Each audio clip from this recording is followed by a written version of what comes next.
I thought that was industrial. Must be this green area that's not being tilled. Right. He was just growing pumpkins for pumpkin season, and he plowed that up. And I thought, I'd like to add an item to the agenda. I knew he had pumpkins in there, and I thought, well, I'll ask. Oh, thank You ever you. brought the canola? Each one. Probably Bruce. Oh, Bruce, you made the cannolis, didn't you? I did not. So I know where to get them. Did you get them at the flower bar? No, I didn't. Seriously, that's That was the other direction I come from. I could take it home. Oh. I stopped at Gary's. Did I someone was in just the put flower that bar on the there? other day, and I have no I stopped, idea. and I asked where Did they you got just put that on there? some of the What's that? things. It says Because they got bites. gluten-free stuff down there for Okay. April. Okay. She says Contoro. Oh, really? that's where they get their stuff, yeah. That's where they get their stuff, is from Oh, Contoro. great, so, all right, never mind then. I don't know where place then. If I Yeah. passed the middleman, I thought they were baking them themselves. No, I You am. have to have a separate license to Oh, I actually remember that one. baking, I guess, you can reserve, but you can't. They're just upcharging you. Did you just write that on there? Well, hey, it beats having to drive to Livonia. There you go. Yeah, but I come through the long way. Oh, I've been there. yeah, depends. No, I worked there pretty far. Okay, we have 3 minutes. That was true. And they're more than a home. Bruce, you gonna be the timer for, Public comments. public comments? Sure. 3 minutes, guys, no more. Okay. Amazing. Hold it and touch it now. The agenda is like, people get real chatty. So for tonight. So far. I'm just gonna use this. It's my pen. Do you mind if I borrow it? No, not at all. There's none? No agenda. Oh.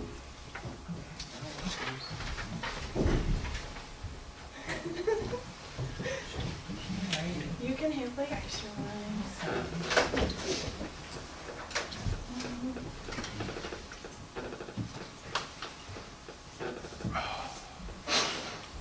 Almost a little bit.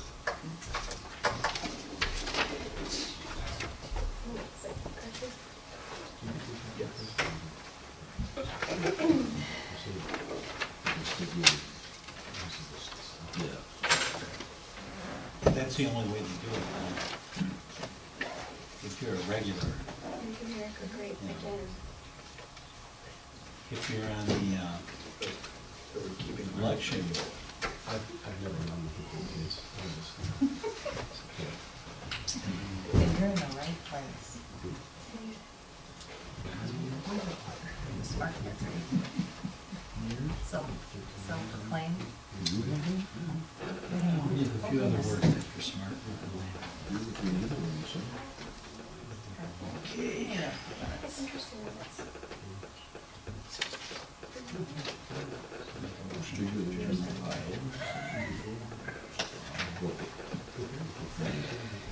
Yeah, so it's investigator.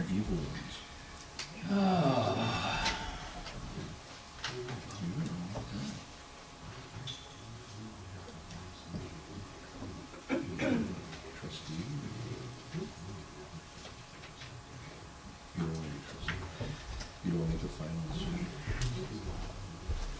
I'm sorry. Can I read that? Well, super.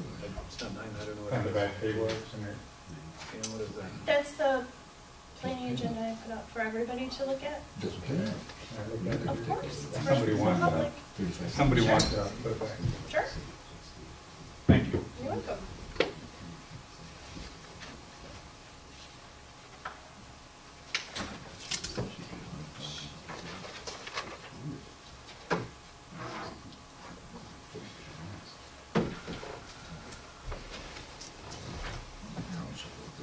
Right on the back, okay. Welcome, everyone. Salem Township Planning Commission, May 20th, 2019. Call the meeting to order at 7:30. If you'll please stand for the Pledge of Allegiance. I pledge Allegiance to the flag of the United States of America and to the republic for which it stands, one nation, under God, indivisible, with liberty and justice for all.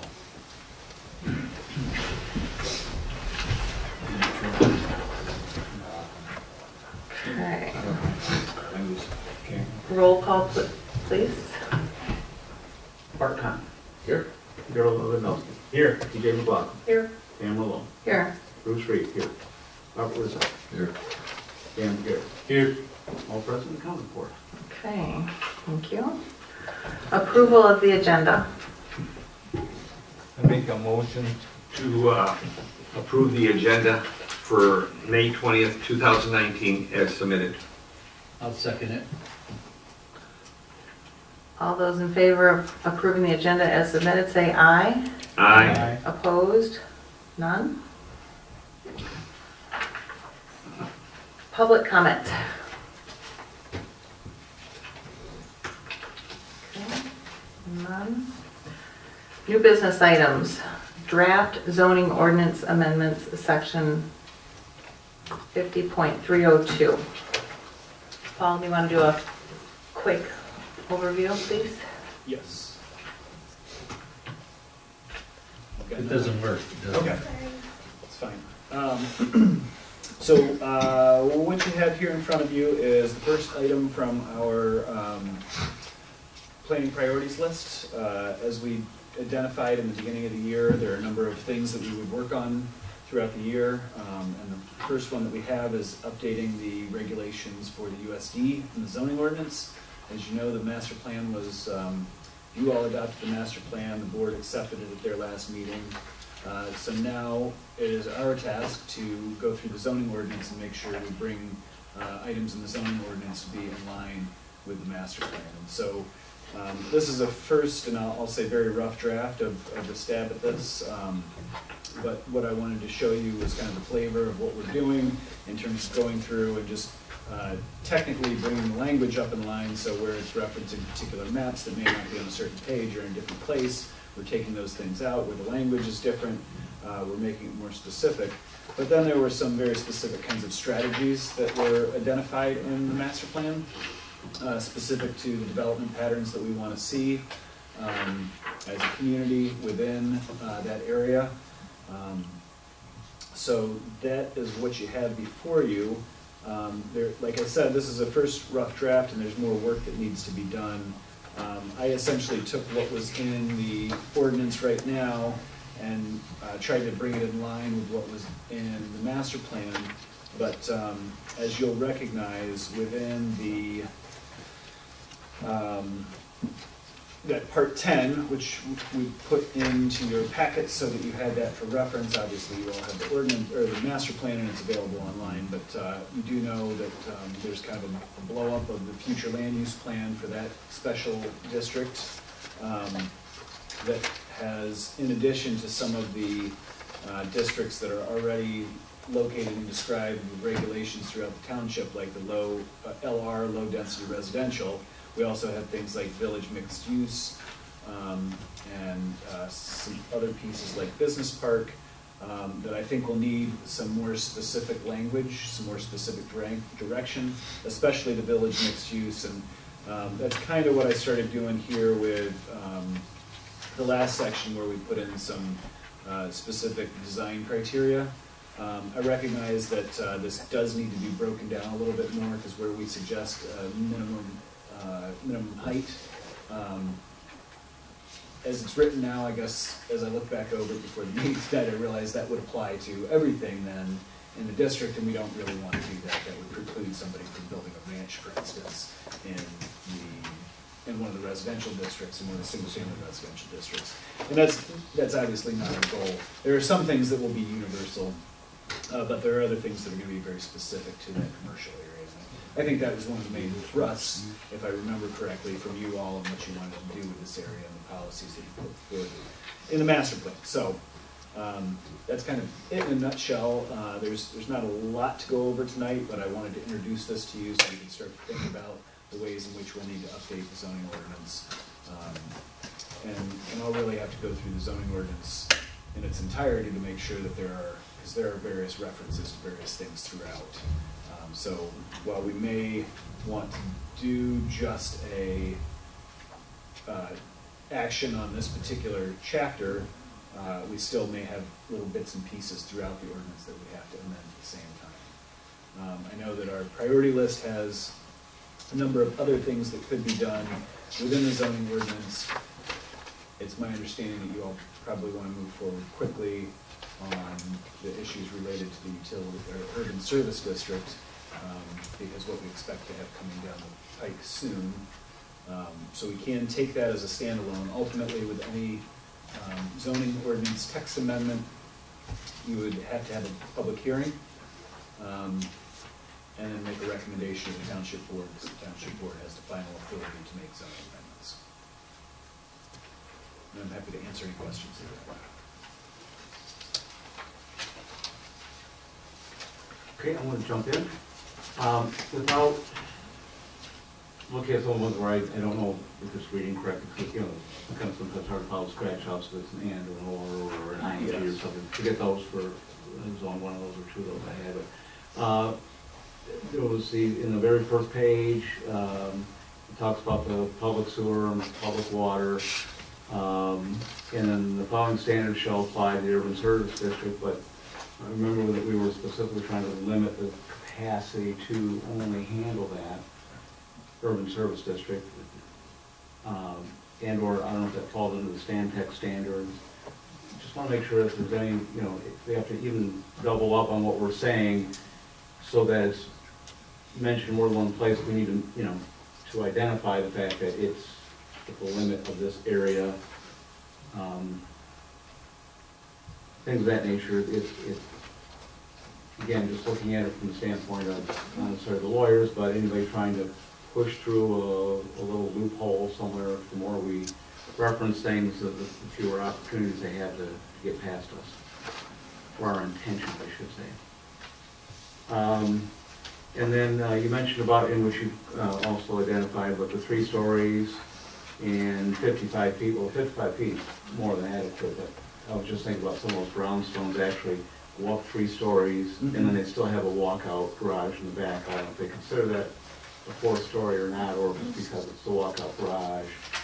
So, and that still would be under 55 foot, but I understand what you're saying. Where you're referencing that for is those kind. I can visualize, which is my whole point. I can visualize what you're talking about because I read into it, unfortunately. But there's pictures in the master plan, but yet, you know, unfortunately in the ordinance, you're not. You know, you got to do everything with words. You can't do pictures in an ordinance per se. Well, we Other than can. detailed diagrams. Right, we can do graphics or detailed diagrams, like specifically if we want to show the way that we measure, we can do a graphic to ensure that everybody's clear about that. And then, I know there was and again, I was flipping through here, but in a lot of the stuff was, that's where I was picking up on a lot of it, what was going in here, and all made perfectly good sense. But the Showstack has that, so to speak, criteria in their agreement, and I just want to make sure that anything that's in there that needs to be moved over to here, if necessary. You know, if there were some things in there that we didn't pick up on in this standard, what we were asking Showstack in their agreement. Which agreement are you referencing? For the Salem Springs, there was some, I thought there was some design of some criteria in there. There was a lot of things in that thing, and I don't think I could honestly say I don't have it memorized cover to cover, but there was a lot of things I heard were in there. I just want to make sure that if there's anything that needs to be pulled out of there and brought forward into this ordinance. It was just kind of a general thought. And then I saw the corrections on the map, and you did say that we could update maps and stuff that's necessary in the master plan, so if they reference a map that gets updated, it goes hand in hand, a map or other thing. So your last page was good. There was one area under sidewalks, and it said side streets. C, is that supposed to be side streets or sidewalks? Section 2. Oh, yeah. Sidewalks. Right. Okay, just want to make sure I wasn't misreading it. And then on the parking, I know you were heading towards, you know, being located in nice places, not out in front of places, and having your, you know, having more of that quaint town look. But also, are we encouraging, you know, the lower parking, like USGBC encourages lower density of parking, so that it encourages walking and biking and things like that, and having some of those things. Just not to have huge overbuilt parking lots. Right, and I think that that's a great point. I referenced section 61.04. I think that that is one of these related sections that we might need to make some changes to. Because I think what we'll want to do before we finalize this is kind of do a study, if you will, to understand what the parking needs are in this area. So with the design concept that we're going for, all things being equal, if it were located in the middle of a dense kind of village or urban neighborhood, we could rely on more walkability, I think, to support those businesses. In this location, I think for the time being, before the density of housing is there, we'll have to be very strategic, because we don't want businesses to come in and fail because they don't have enough parking. Sure. But at the same time, It's a tough balance, but as you get, so we'll have to spend some careful attention on that. it depends what, you know, if you're attracting a market and certain restaurants, things like that, they're gonna be, you know, obviously, if it's a market that will attract people from long, you know, farther out than just the immediate location, if it's like a Cantor or something that has some specialty baking, and people don't come to the opportunity and are parking for that. Just trying to avoid these ocean of parkings that you have at the big boxes. Right, and I think you're right. So it'll be a balancing act to have enough but not too much. And then I think in many ways we can help to mask that or create the walkable feel by the location of that parking. But you're absolutely right. I mean, in Royal Oak, they have the reverse problem. They're having a problem with business failing because they can't get enough parking. So, and yet there's a lot of walking traffic there. So I don't know if this is the place you've got a lot of the architectural stuff down, which is good, and the concept architectural stuff. But do we want to get down into a little deeper into the, like, no vinyl sidings or you know, weak building materials, facades, or fenestrations, or anything like that that might be, you know, not as twofold. One, that looks cheap, or B, lends itself to a maintenance. So, you know, 10, 15, 20 years down the road, we'll, you know, look at a bunch of peeling paint or you know, faltering things of that nature. And I realize this is not the place to put it, but hopefully we'll have a place to actually put in this environment as well, maintenance standards, so that as the buildings, you know, so that there's some, and the enforcement to go with it, so that it's kept up. And somewhere I read either something you wrote or something somewhere else that you know, some of the things that we talked about, but making sure that there was the follow-up, so that, you know, things were all maintained and kept in a nice, you know, good-looking condition 20 years down the road, so it doesn't start looking tacky. Yeah, I think that's a great point. Thanks. Would brick buildings kind of accommodate things that Bruce mentioned, because it's durable, it's aesthetically pleasing, doesn't tend to deteriorate like other. Yeah, I think what Bruce is referencing, we talked about it, and it may be specifically referenced in this section of the master plan, but yes, buildings, traditionally built buildings with substantial material like brick, weather better, they maintain their value longer, their taxable value, which may or may not be an issue for the township right now. But yes, they can stand the test of time, whereas something that's got the ethos or dry material on the outside, 20, 30 years down the road, it looks really trashy. So, I don't know if we want to, some communities have done brick ordinances. I don't know if we want to be that prescriptive or not, but to the extent that we can, Talking business buildings. yeah. We're talking Yeah. business buildings. Right. And I know we're trying to have it be above scale, you know, not just the traditional slap it up and, you know, get the Weight Watchers or whatever, the exercisers and the nail salons and all that type of thing. You'd like to have it be a little more upscale. There are some of the strip malls that you see, you'll see a strip mall that looks terrible, and you'll see another one that the buildings are all brick and they're nicely designed, and they might have a little bell up there, a little bell tower, or little things like that that just give it, a look of class. I would recommend that you give it a performance specification and not an aesthetic or material specification. No, I think just Any brick. material has to be warranted for 30 years to hold color, structure, not warp, chip, ding, bang, instead of thou shalt have aluminum siding.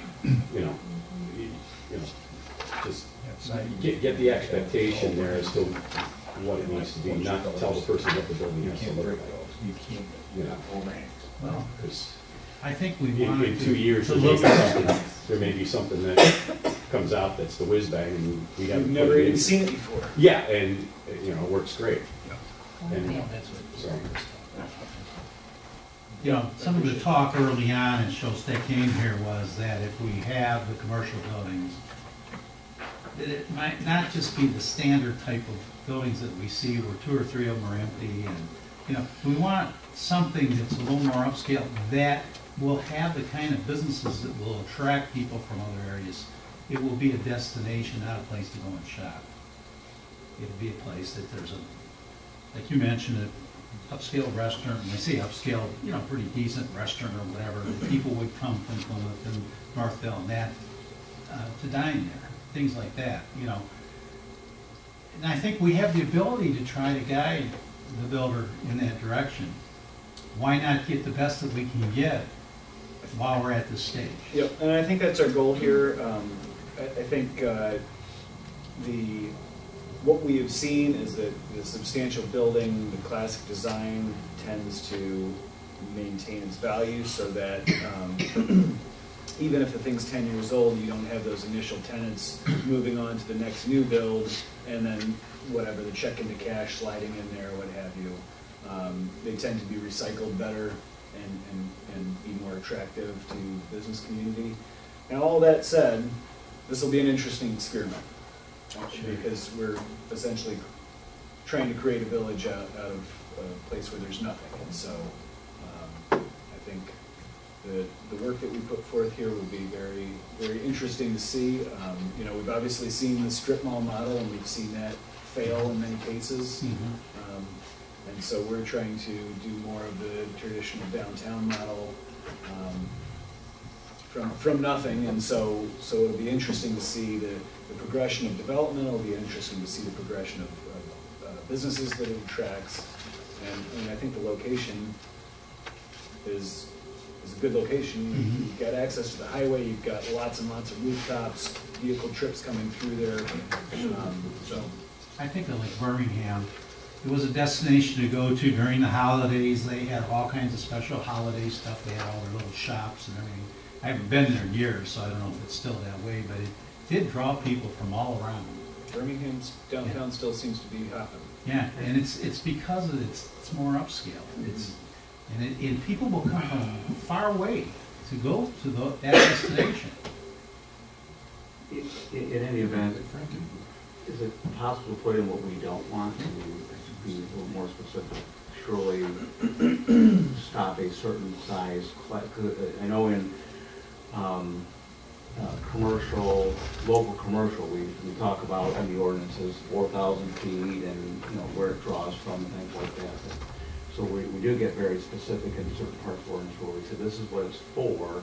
We don't say you can't do something, but we're specific enough where you can't put a Home Depot on local commercial because it's over 4,000 feet. Yeah, right. So we don't say you can't because that's obviously a bad thing to do, but what we do say is things that won't allow certain things, certain size, oversized. Right, like you're saying we can't exclude a particular product type. You can't name a name brand of some kind of material and say it's not allowed. But if we put enough language in there where it says more closely to what we're looking for, or put some limits on size, or, you know, individual size, or whatever. Yep.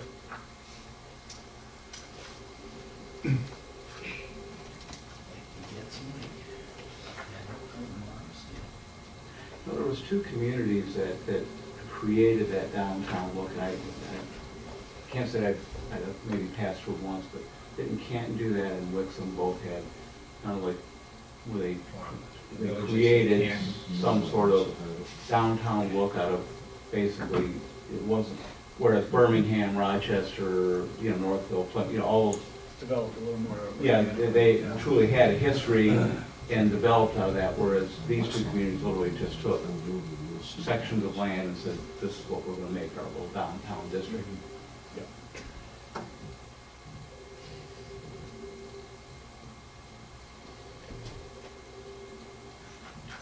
So, I will, sounds like, you all are very interested in some, design criteria, and we can build some of that, so we can bring that to you and see what you think of it. Trying to get to these, end results that you're looking for. Graphics may be helpful with that as well. So a lot of this was around, so to speak, commercial side of the non-residential side. Would it be a whole separate section for the residential potentially, or? I mean, I realize to a degree it could affect that, but like you were saying, you didn't mean to exclude ranch homes. Right. So should we have a separate section for the residential developments and the, again, kind of point in the same direction, like Bart was saying, performance type issue, you know, as far as, first of all, quality of build in terms of performance, like Bart was talking about, but also architecturally, making sure that it has that, you know, not high-end, it's, you know, it's like snooty high-end, but just, they're nice looking, tasteful units of nice design, not just thrown together. Yeah, so like I said, the LR and the SR, and for that matter, the MR, all those residential designations already exist in the ordinance, but we could add special design criteria for the USD because... I think we should, really do. I could accept certain things driving throughout the rest of the township that you would not want to see, just for the value of the neighbors, just forget us outside the USD, but the neighbors within there. And also, the last meeting, we had some folks from the Plymouth community there.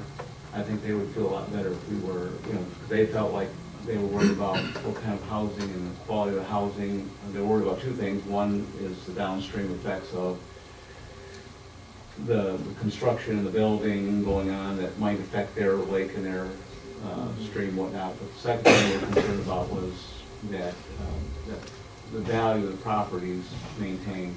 Of course, that the folks that were there were on the larger properties. There were still some smaller lots up the road that weren't represented here because obviously there were the smaller ones. But at the same time, at least if we show the neighboring community that we were looking to make sure that it's comparable to the type of stuff that you would find in a Plymouth or a Northville new development going in. Hey, Paul, quick question, Paul. With that village mixed use, will we be allowing like residential on top of commercial retail spots like Cherry Hill Village? We could, yes. So that's something that's contemplated in that part of the master plan. So. The way Cherry Hill Village did things like that is, you can pretty much design a house, but here's the, go back to the way it needs to fit in. And they said, your roof has to be a pitch of this, overhangs have to be between this and this. Mm-hmm.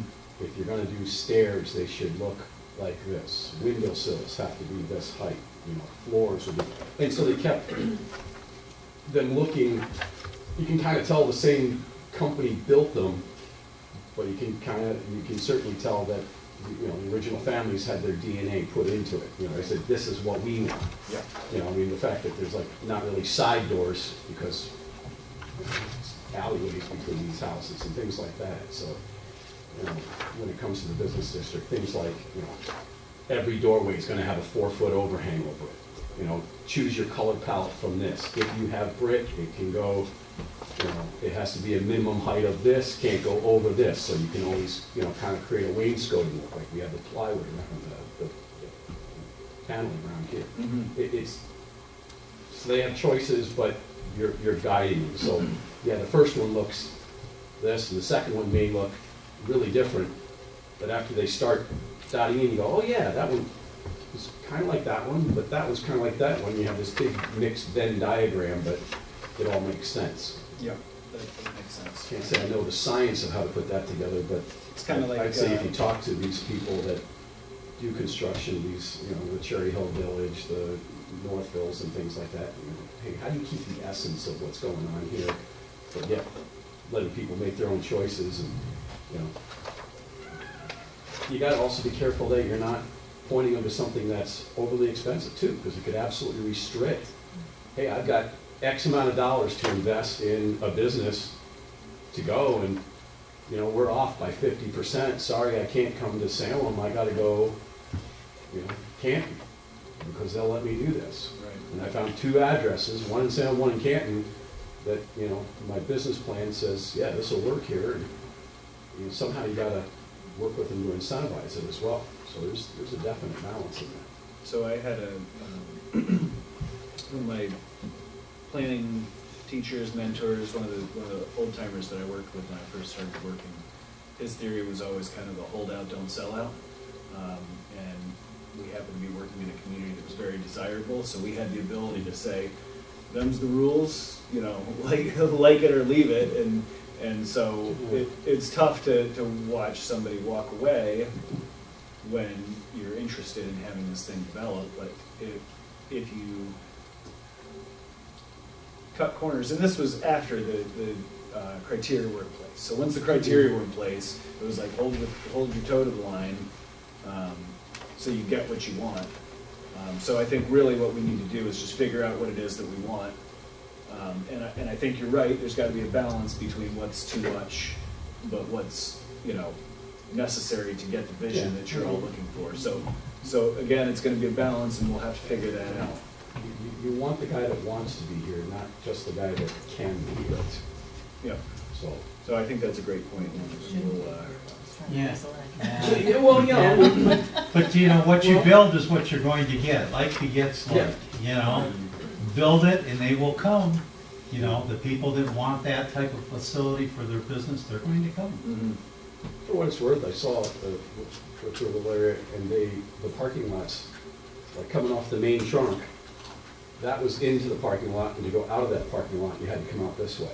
Okay. So like that main drag that was going down through, there was no traffic coming into it other than the feeding ends of it. Yeah, I gotcha. And then it flowed to the outside. It was like a little fountain type of thing, you know. It's just if you wanted to go out of the parking lot, you knew you were going to the extremes.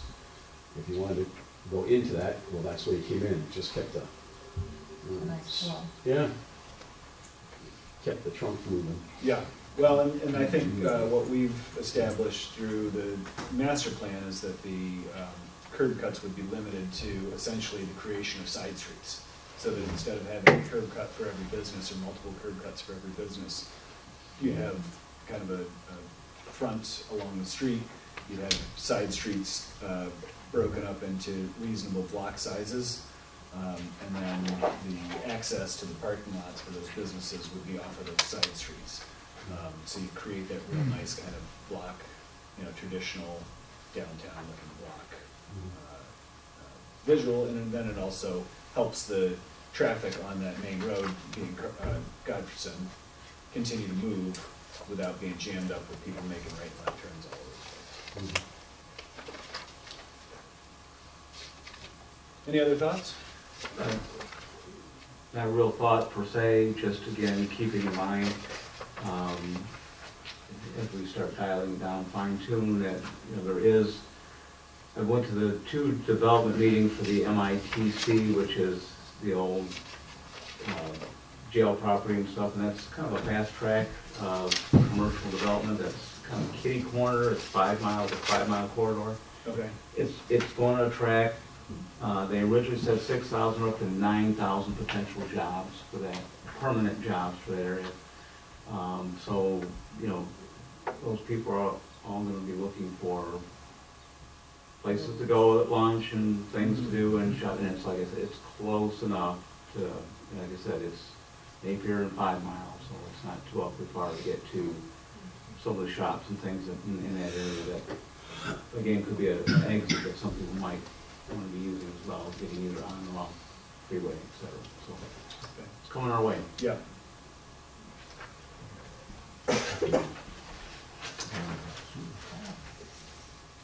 Any questions? Is everything that's in the master plan within the USD, we have a lot in here for like our architectural design and all that.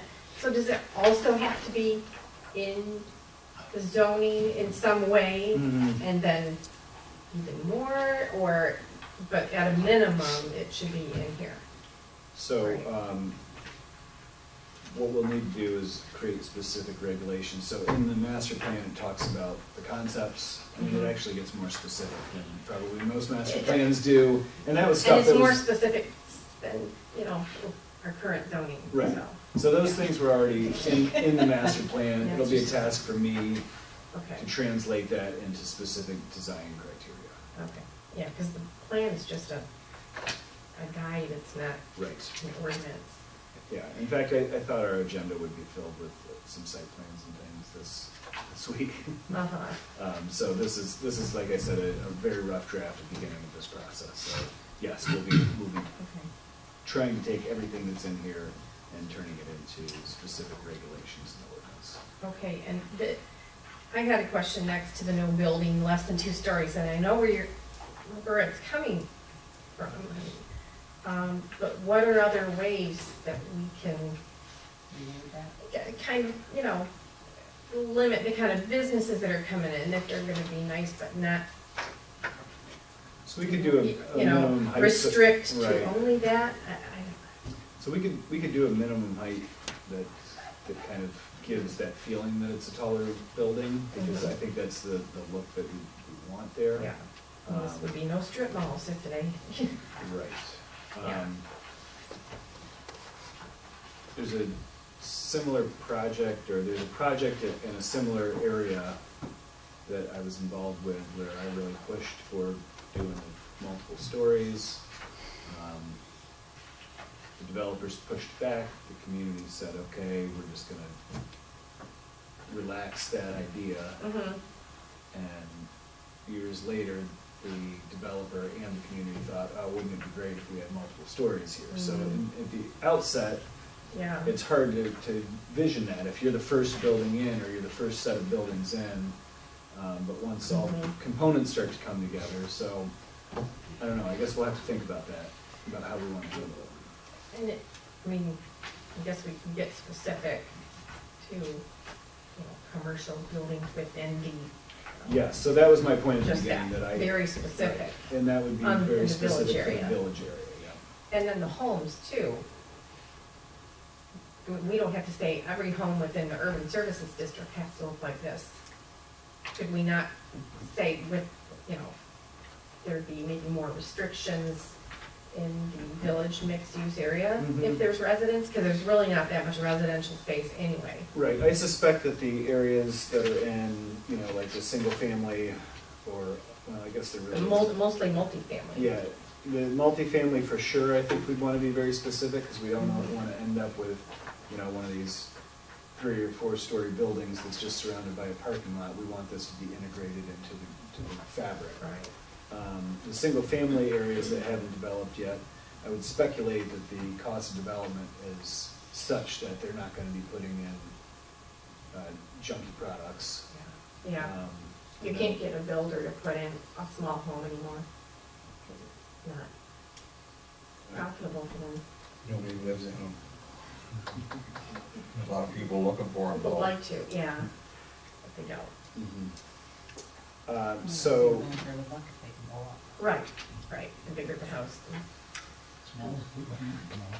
And then I had just a wording question. yeah, If you could clarify to me on the roadway, sidewalks, and parking, what does it mean to say stubbed to the edge of an individual development? So if, I know it's gotta be simple, but I right, just so if don't. you own a parcel, and you've got a side road coming through there, we would Mhm. want that road to come to the end of it so that the next builder would be able to extend that road into the Okay. parcel.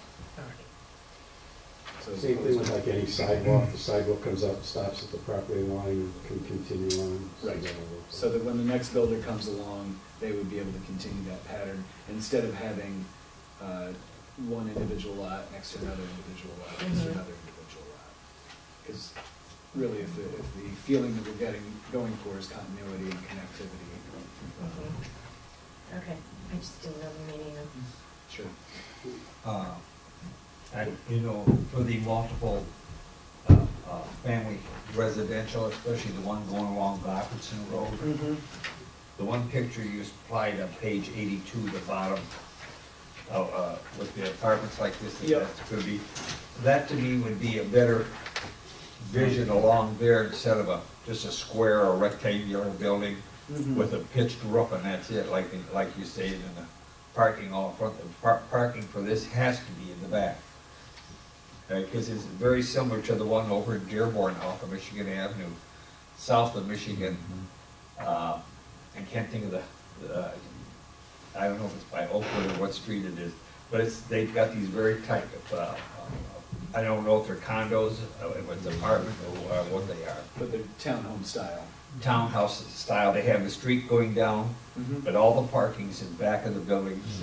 If they have garages, they're all in the back and they come in through the back. I don't know if that strip along Goffertson would be that wide enough to have a strip down Goffertson Road and have the parking in back of it.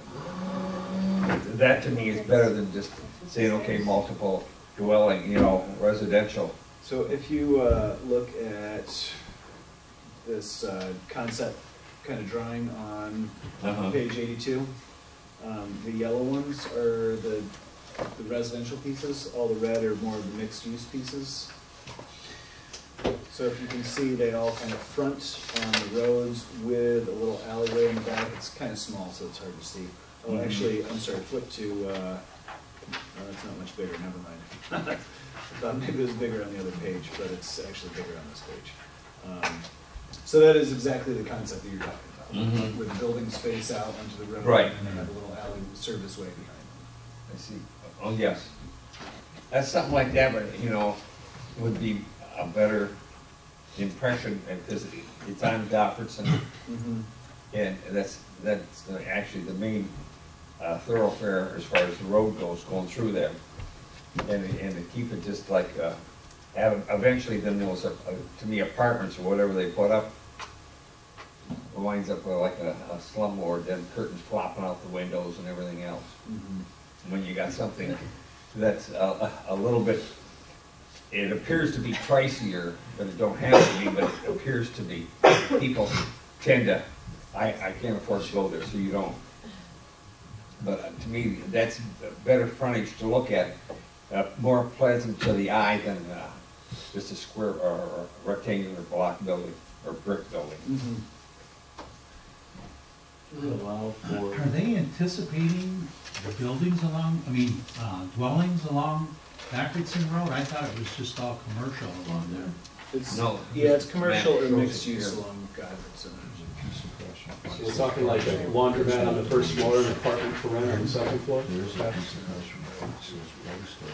Oh, these are in the back, this is the res, okay. That's, I No, think, those CP's. apartments. Okay, that's the same one, same I'm thing talking about. as what Dearborn has, south of Michigan Avenue. The businesses are all on Michigan. Right. And this is behind them, for the, living. I thought that would face Goffertson Road, but I'm looking Goffertson Road is that far east. Right, yeah, that ITC easement is a little confusing. And that other, same MR, that's west, is that the one that comes off by Weed Road? Not Weed, but, why can't I think of the street that, by the Fox Hills Party Store, can't think of the name. North Territorial, No, it's a little side street, just, oh, I mean, that's not Weed over there, is it? What is that street on Old Territorial? Catherine? Yeah. What's the name? Oh, Catherine, Catherine. that's it, it's named Catherine. That to me, I would hate to see block apartments go into that thing, even though, because that's the tail end. Right. To the west end is still to keep the design and formatting similar if it's a multiple residential area. So don't get lost. Just a Yes. thought here, guys. Plymouth is probably the best example of people, locking their mind. One of the things that's successful about that is that main traffic that needs to get from one side of Plymouth to the other side of Plymouth goes around. You got Ann Arbor Road, going to the south and whatever, North Territorial partially, or M14, whatever, to the north of it, things like that. And what makes that walking district, I think, very successful is that it doesn't have the traffic pumping through. And kind of looking at this USD design, to go from the north point to the south point, the way you go through is right down the center, right where you want everybody walking. So that's trucks, that's people just going to and from work that you're pumping through the middle of that. And I don't know. I honestly don't know what the answer is, but I mean, I'd almost be tempted to say the main traffic should kind of go around it, really. Yeah, it's that extra drive, but I don't know. Where would the traffic go? It's not really conducive because we're in this big rectangle, but, it's just. You only have the one main road down the middle. Not everybody going through Northville goes right through the center of town. Right. You're not going to do that. You're gonna go, whatever it is, 6 mile, get over the Hines, you're gonna go 7 mile, come across and do the jog, or you're just gonna go north of it, and go through. Yeah. Northville walking district, right through the middle of town, where all these shops are, these high-end, beautiful-looking buildings, is really restricted. I appreciate what you're saying. Yeah, I wouldn't know how to. There's no real scenario for that. I think what we can do is put our best foot forward in terms of doing the design for the roadway, doing streetscapes, setting the buildings back far enough that it's still comfortable to walk along there, but not so far back that it seems like a thoroughfare. I think we can slow the traffic down a little bit through this section without impeding the traffic, so we can still keep the traffic flowing, but not have it be a racetrack through the middle. And that'll happen in part by having the buildings built close to the road, as opposed to having the curb cut parking lot scenarios. So I don't, like you say, it's probably not ideal for the main thoroughfare through here to be right through the middle of our, planned kind of shopping area, but at the same time, it's kind of the cards that were dealt in this area. The zoning is here. It's been planned this way for a long time, so I think what we're trying to do is create a design element that can try to meld the two together. That's where Boulevard comes in, I think would be. Maybe, and that's. I don't think it'd become a speed zone because it's a boulevard. You do have certain cross sections, and then if you do like Ann Arbor, Plymouth, and all the towns are doing now, they put that striped crosswalk in that blinking light. When that blinking light is, you have to stop. Right. Even though there's not a light there, you stop. Pedestrians have the right of way. Yeah, Paul, because that might be, because you're 45 miles an hour through there right now, right? So Daryl's suggesting like that slow it up a little bit, huh? So crosswalk protection. I could probably even see a raised crosswalk, a pedestrian bridge going across. If you go into Flag City, USA, come on, right here in Ohio. Finley. Finley, not quite as huge as that type of thing, but make it a feature right in the middle. And you make it safe for kids to go crossing the street. Families, like it better and they're more comfortable with it. So if you look at that kind of concept picture on page 82, and you see that we've superimposed 1, 2, 3, 4 intersections between the Godfredson interchange and whatever the name of that road is that we just decided it's called. Catherine. So just having those 6 blocks through there with an intersection at each, which if you, I'll get a blow-up picture of this, because the detail is there, But essentially, there is a four-sided crosswalk on each of those with brick pavers going across. You've got sidewalks and street trees and those things right up to the street, so that's gonna naturally slow the road down. To the extent that we can do like a raised intersection or a raised crosswalk, obviously we'll have to work with the road commission, this is their facility. So we, You attach it right to the building, go to the building, stairways in the corners, you know, oh, you're things like talking that. about a skyway. Yeah. You're talking about something that goes all the way over the top of the Yeah, road. you know, maybe, you know, common public use, but directly connects to shops or, but,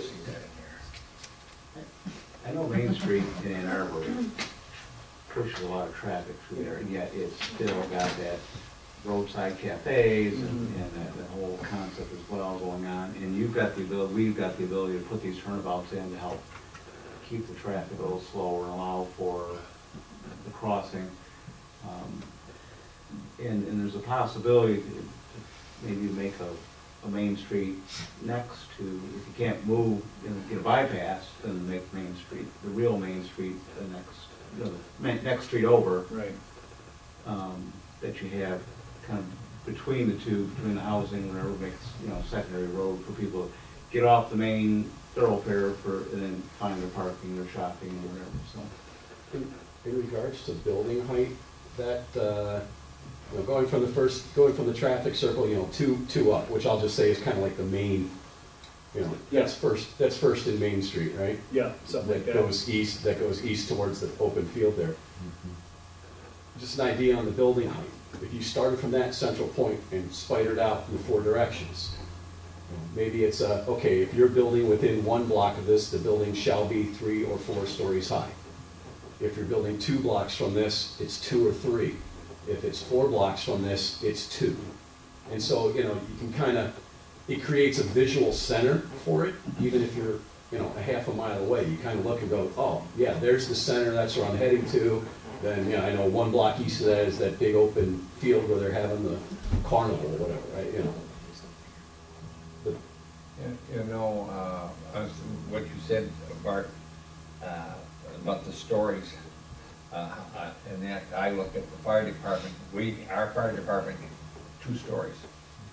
So unless they get larger ladder trucks and stuff like this, 3 or 4 story buildings, especially if people are gonna live in them, is not a good idea, I don't think. I would imagine that there's going to be a fire department. Well, There's there gonna be a will be, the Salem township Fire does have Department property post right over in there, and but I don't know if they would look at the fact. the whole, Or do we have to go with, allow them, like you say, this is our vision, to keep it like everything else? I think you wrote in here that it's based on what we can handle in terms, all buildings based on what we can handle in terms of fire and safety. It all has to be, kept in consideration. So if it gets beyond what we can reasonably handle, we have to limit the building to what we can handle. So the fire truck, fire station, those are all infrastructure components of your community, right? And this area is being planned based on a vision, which requires lots of infrastructure upgrades. The biggest one, obviously, is bringing utilities in. So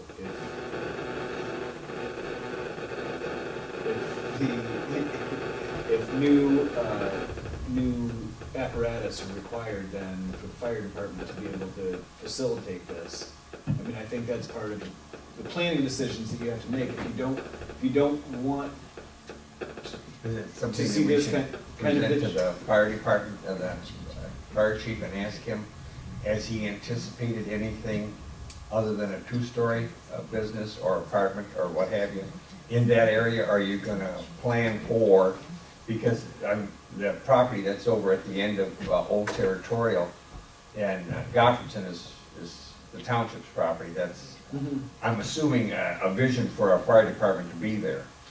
I think my understanding all along is that as this area expands, that we would need at least a satellite station in that area. Oh, definitely. So I assume, and you're right, we should be having these conversations with the fire chief, that this is something that we need to be thinking about and figure out what the time horizon is for those needs when we start to see things going in here. I think that's a great point. there may be a need to purchase a new fire vehicle soon. I think they were saying a couple meetings ago that, you know, I think that one one wore on out, order. one wore out a little earlier than they expected, the frame was bad. Mhm. So, you know, as long as you can see what's coming, then maybe you can, you know, purchase accordingly the next piece of equipment. So, yeah, heads up would be good for him. Because I know He's the already township requested it. at one time planned that the property just south of Brookville, off of Curtis in there, I think there's 40, that was supposed to be potential fire department, because we have no protection for the southwest corner of the township. And then a station out here towards Pontiac Trail. And have a station out there, the one down in the southwest, and then the one over there. And this would still service the manufactured home park that's up by 8 Mile. Okay. One last quick thing, do we allow for the potential of having a senior / assisted living? I see some nicer buildings and facilities going in there, senior assisted living. I don't know what you classify as, you know, multi-residential, or that's obviously a whole other classification, but it could be an attractive building site potentially, or building within the complex if we want to allow it or don't want to allow it. I'm not suggesting we don't want it, just, it's kind of not mentioned. Okay, I will think about how to work that in. Included. I think that this would be an appropriate area to make allowance for seniors to live, especially if we're making it walkable. And, to the extent that senior facilities tend to take on a very specific shape for their business model, it may or may not fit into what we're proposing specifically here, but maybe we can look at ways that we can. Just a thought, it's not mentioned either excluded or encouraged, either way. It's not mentioned as a building type. Okay. Okay. Madam Chair, could we ask some questions as part of this conversation? Yeah, we got time. Sure. A couple quick thoughts. We can use some ideas. Regarding the business park, and I haven't had a chance to read through the entire business park section, but it's taken the place of the residential office park districts within the urban services district. And residential office park was specifically put in place back in the day as a transitional, like buffering against for residential uses. In the residential office park, the residential portion of it speaks for itself, that these buildings were supposed to design, and guidelines of these buildings were supposed to be specific, so they were similar materials, so they were compatible with the residential districts that they abutted up to. And if you look in the master plan, or this land use map on page 77, the business parks are all abutting residential districts. So, and all the buildings within the urban services district are supposed to be compatible with each other. So I think it's important that if you're going to put a residential or a business park next to a residential district, you require that they use similar materials that you would see, or compatible architecture and design that you would see in a residential district, so it would all meld together and it would maintain the property values of the residential district. That was the intent, Daryl, if you remember, of the residential office park. And I think if you look at that referendum where the residents overturned that commercial, and they wanted that residential office park on that 90 acres that's now a business park, that was the intent of everybody to have something like that. So I think that, and also I think what Mr. Reed was trying to say, he made a great point, and we talked about this before, is the design of the structures and the design standards and architecture of the structures in the commercial district can be, so you can't say no to box stores, but you can design a building that wouldn't be conducive to somebody coming in and putting in a box store if you put in, minimize the square footage in the shapes of the buildings. Isn't that what you were trying to say, Mr. Reed? And we did talk about that before, and that was a great point. But I don't think anybody here wants box stores over there. That's not compatible with your village commercial use over there, whatever you're trying to do. So and it talks about that in here in master plan design and guideline and all that stuff to a certain degree. But that was my 2 cents. Thank you. Thank you. Middleville Schoolcraft Miners there. Looks like there's multi storefronts, but it's the way the building was constructed. It looks like it, but it's all one big store on the inside. When you walk through the doors, oh, it's still Myers at this end, it's still Myers at that end. But the storefronts, it looks like there's different stores because of the front, the way the front is designed. Right. It gives you that false look at it when you see it. It's, oh, it's not, it's just still one store. Maybe it's because everybody wants a particular look, not a specific look, but a particular look, something that's aesthetically pleasing, that will always look Right. nice and not look like, oh, there's an abandoned, you know, Kmart or whatever it is. you Well, know, and that's, so- that's part of the unfortunate part with those false fronts that you described, is even though it gives that look of kind of a downtown village Mhm. area, the building is still designed for one end user that can only fit that building, whether it's a Walmart or a Mhm. Meijer or something like that. And if those things ever go away, those buildings end up sitting vacant because they, Nobody else can use them. right, because the building is not designed then to be able to split up into individual units after that. Yeah. So then they kind of sit vacant and become a drag on the community as opposed to a benefit, so. I like the idea of the fairly restrictions. We're not trying to entice everybody. We don't have that much space over there. And retail is constantly turning over, so we have to be able to accommodate it. Make something that's adaptable. Exactly. I tell you what, if people are good,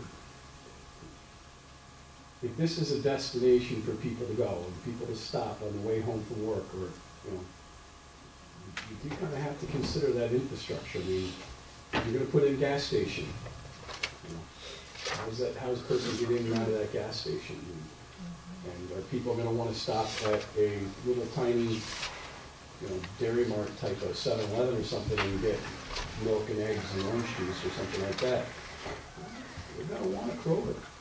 You're gonna want something like Well, that. the size of the. No, I understand, but I mean, you get them to stop at the one and they go to the others, you know. The size of the Kroger is a little bit different Yeah, than I a agree. super Walmart. And I think the way you do that is, like, square footage.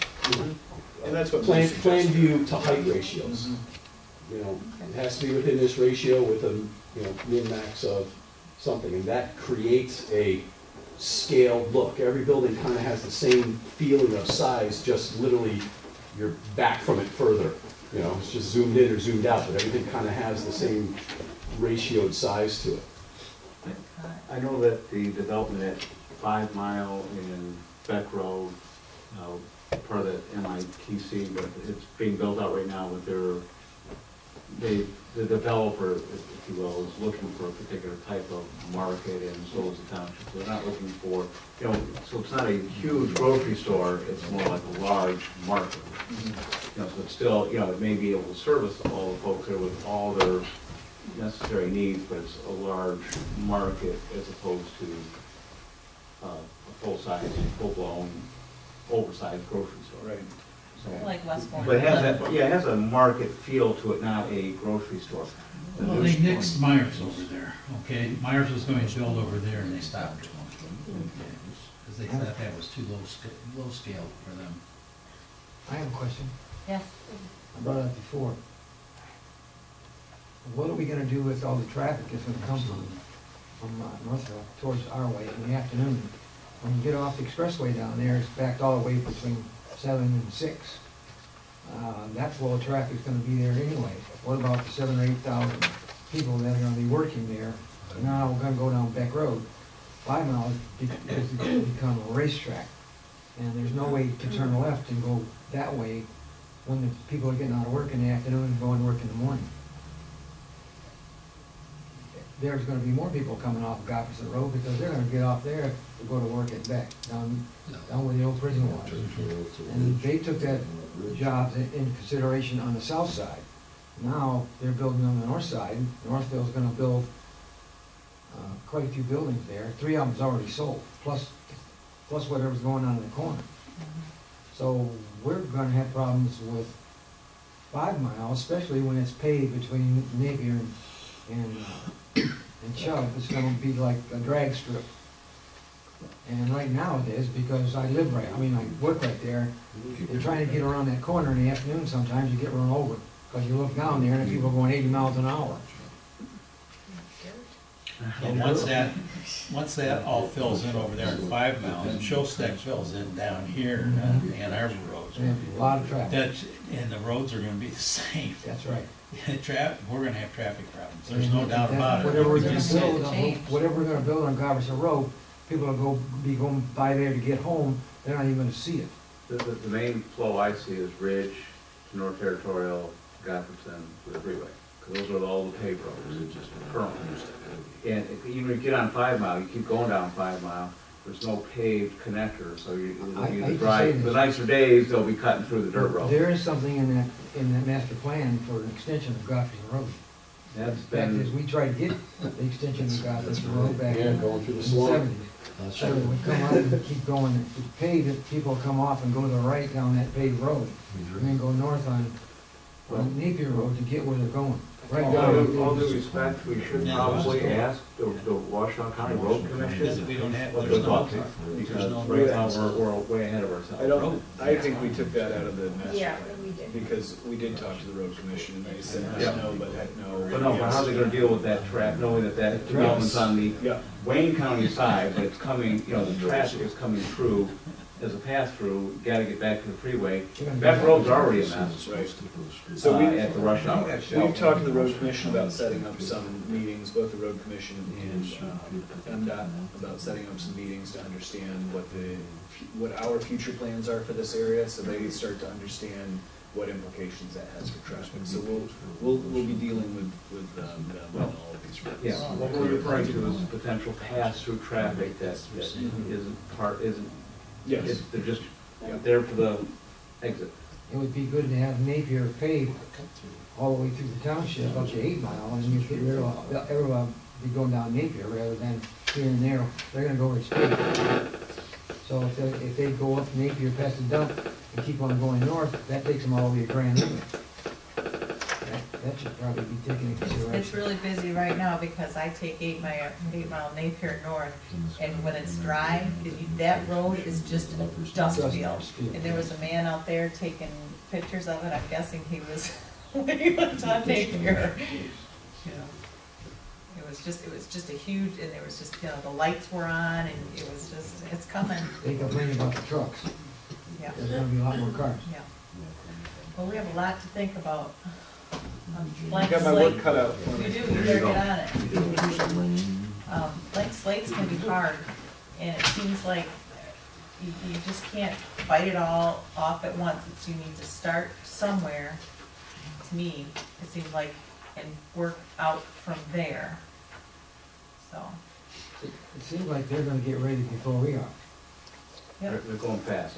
Yeah, they are. Both meetings, they're going Oh, fast. yeah. They can't get their utilities in fast enough right there. They've actually rented, the utility company's rented a yard, on our old yard. They're storing, you gotta see all this equipment in that yard.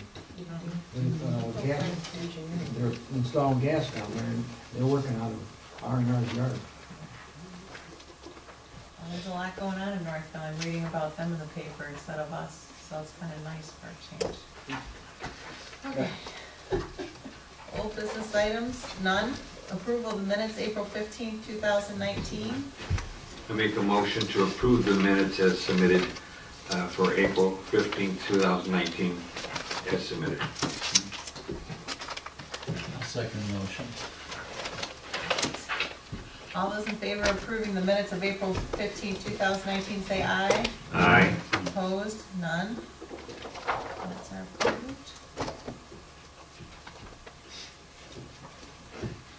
Reports and correspondence.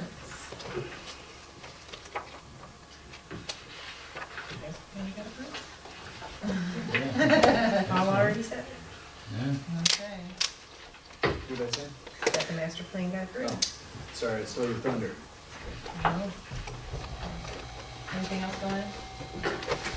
Everybody goes to meetings. road work. isn't this road gonna be getting started, like after Flag Day or something? If they start working on Chubb? I can't remember what they said Monday. I thought they said, It's in July. Yeah, it's gonna I take, thought it was the weekend after Flag Day. it's gonna, and then it's gonna run till November. Oh, It's yeah, done, it's finished like in November. okay. The streetscape is canceled until next Yeah. year.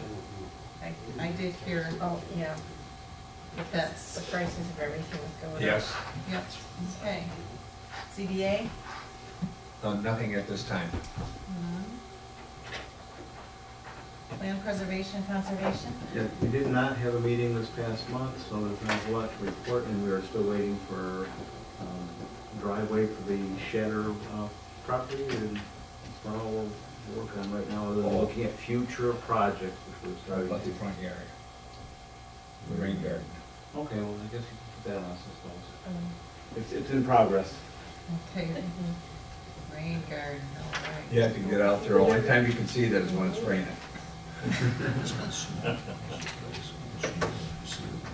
Planning consultant report, anything interesting going on? Well, you and I talked earlier, and I'll bring it up for the good of the group, about the Hamlet project that we're quite excited about.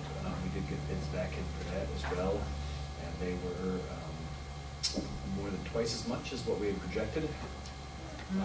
So at this point, it looks like we're putting that on hold for the summer, especially in light of the construction that's going on. This is bids for what, I'm sorry? For the Hamlet. Oh.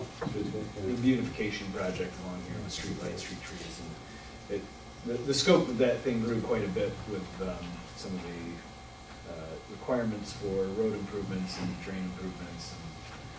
And, the ticket came in a little high, so we're gonna take a step back and see if we can rebid that in the fall. You know, Fall's a how tough many time, bids too. did we get on that fall? Two. I just wondered if we could get, you know, you had a good, what is it? Dan's Excavating is doing 5 in Chubb for around, what is it, over 3 million? Almost 4. Almost 4 million? Maybe they could give us a little break and Hamlet.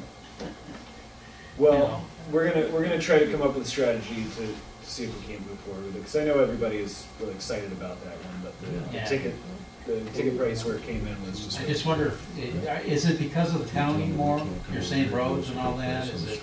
There are a number of factors, but the prices for everything, the unit prices for everything came in. And then what else? Pam, I did look at that on our priority list, and the sewer ordinance, private sewer ordinance is already one of the things that we have on here. Oh, okay. And then I've also added the berm slopes that Daryl had mentioned last time. Okay. I think that's all I've got. Just so you guys know, people come to the township and they're interested in community septics. So I think we need to look at our situation in regards to community septics. Who's interested in that? Developers have come in asking and say, oh, you've got all this land. Yeah, they tried to We do put that, first they bunch tried to do houses here. that over on North Territorial and Gethardson, on the north, west corner. And everybody came to the planning commission and raised holy hell, and they stopped the builder from doing it. When was that? I'd say it's probably 10, 15 years ago. So they were probably brand new then. Yeah, and there's just all kinds of things like, they say, oh, we can write it so the township won't be responsible for it, but No, when it all it gets comes down dumped to on, it, it does ultimately get dumped onto the dumped on the township. township. to What take about care all of of it. the people, you know, downstream that have septics? You know, I Oh, mean, that's it's all fine. flowing that way. It's on the list. Yeah. Okay, public comment, Wayne, more cannolis, right? Who Herman, brought did you get a the, snack? who brought the canola?